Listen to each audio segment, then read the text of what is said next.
Hi, during this video blog I'm going to discuss how I would use the stack and tilt system with a absolute beginner. So what we've got here is a young woman who's never really picked up a club before, hit an odd golf ball down at the range and has started coming for golf lessons. So complete blank canvas, no previous idea on how to swing a golf club, what would work, just general idea of what she's doing. So what we've got here is on the left was one of the early swings that she did, and we can see we've already forwarded this to as she's set up about to hit the ball. And what you notice straight away at the setup is the weight is about 50-50. Just draw this line down here.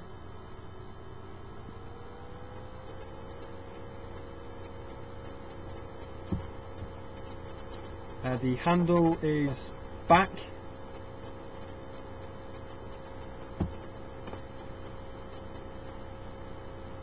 and the main issue she's going to have here is if the weight's not forward, the handle isn't forward, she's going to really struggle to be able to hit down into the ground properly. Having the handle back encourages an upwards angle of attack at impact. This can lead to thin shots, top shots, even missing it at times, or even maybe digging the club in just behind the ball into the ground if she has sufficient downward hit at the time. So what we're going to do is we're just going to take you through the first part of her swing.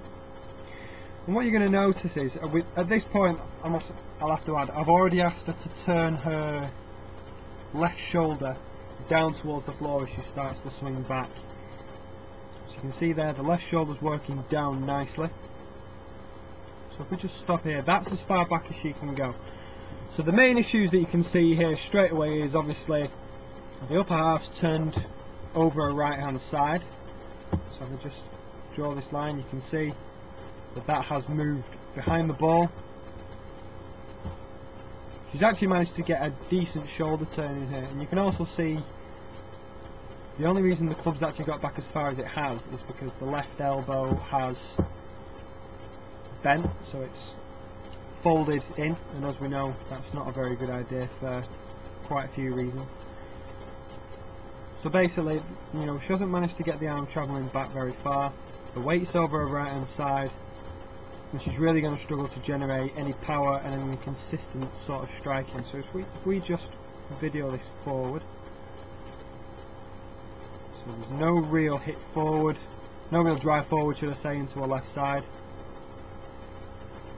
and obviously quite an inconsistent swing.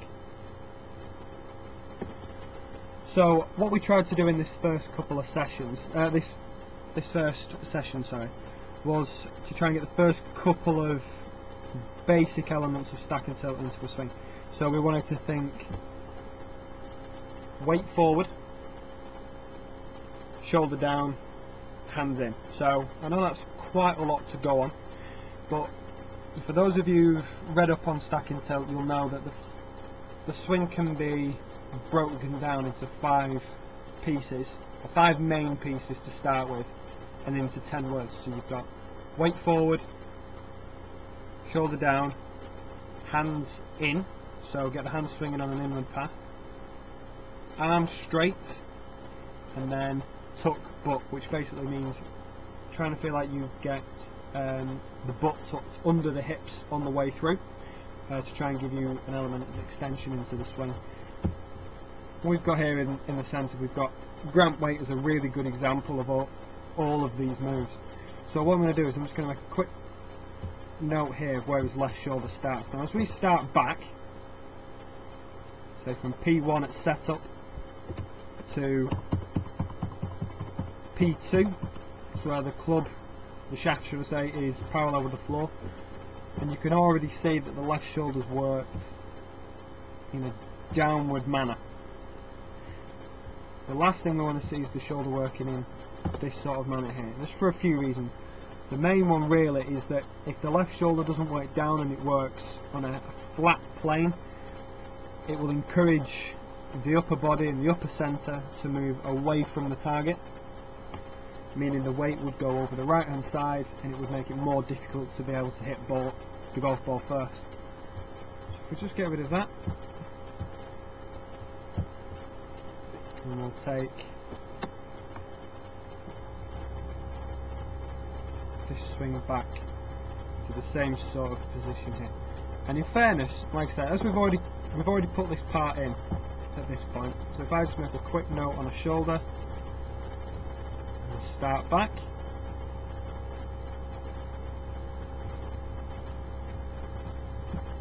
you can see that the left shoulder is moving in a very good downward manner there. As we continue up to the top, the one thing that this young lady doesn't have in her swing yet in a backswing is what we call extension. So to be able to keep the upper centre of the golf swing over the top of the golf ball, the spine has to move in three ways. It has to extend, it has to turn, and it has to left tilt. Now, getting the left shoulder moving down will begin the turn and it will begin the left tilt, but without any extension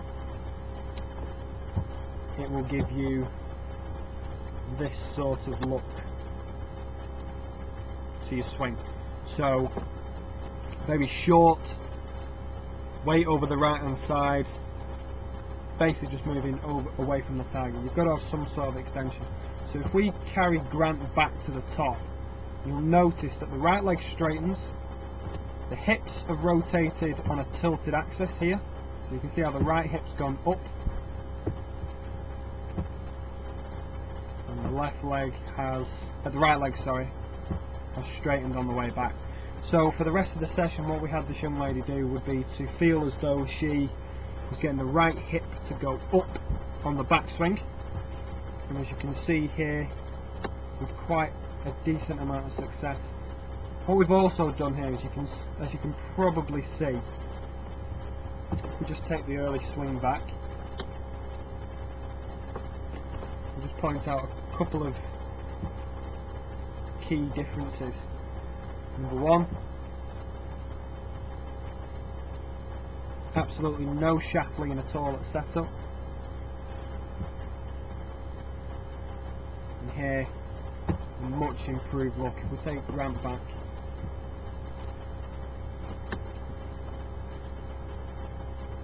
you'll see the ball positions forward, and he's got a decent amount of shaft lean at setup. So the feelings we had to do here were weight forward, so the first two words, we had to get a handle forward, left shoulder down, so shoulder down, the next two words, and this actually helps. Getting the left shoulder down and the handle forward actually helps for the third lot, sorry, of two words. So hands in. So getting the hands swinging on an inward path. Now, in terms of strike, hands in doesn't make too much difference, but you're then starting to add in some power to the swing. So if I just get rid of that line, continue to the top.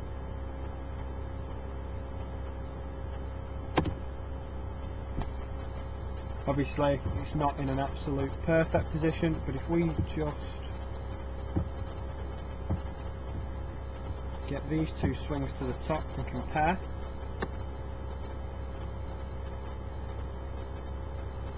you'll notice a lot more extension in the leg, if not so much in the spine,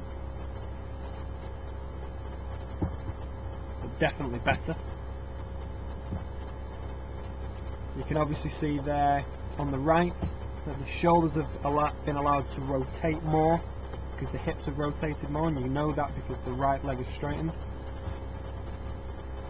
And also here you can see, if I just draw a line from the left shoulder up the top part of her arm, you can see that it's also travelled a lot further. So again, starting to add some power into the swing, even at this early stage. It can be quite important to someone obviously who's not hitting the ball a long way at all, to start adding in a little bit of power. So a bigger shoulder turn, and then obviously there's still a lot going on through the rest of the swing, but a definite improvement. I look forward to continuing this next week. I'll see you soon.